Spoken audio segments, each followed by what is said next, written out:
ఆంధ్రప్రదేశ్ మంత్రివర్గ సమావేశం ఇవాళ జరగబోతుంది. సచివాలయంలోని సీఎం ఛాంబర్లో ఉదయం 11 గంటలకు సమావేశం ప్రారంభం కాబోతుంది.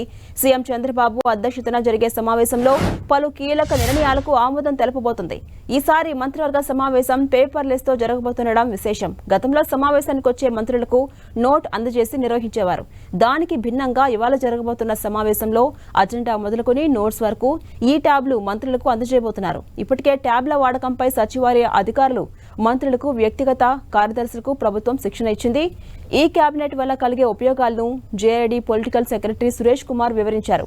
2014 నుంచి 19 మధ్య కాలంలో నాటి టీడీపీ ప్రభుత్వం ఈ కేబినెట్ నిర్వహించింది. వైసీపీ అధికారంలోకి వచ్చిన తర్వాత వాటిన మూలాలు పడేసి సమావేశాలు నిర్వహించింది. తిరిగి ఇప్పుడు టీడీపీ అధికారంలోకి రావడంతో మళ్లీ నేటి నుంచి ఈ కేబినెట్ నిర్వహణకు నిర్ణయం తీసుకుంది ప్రభుత్వం. అజెండా మొదలుకొని కేబినెట్ నోట్స్ వరకు ఆన్లైన్ ద్వారానే మంత్రులకు ప్రభుత్వం అందజేయబోతుంది.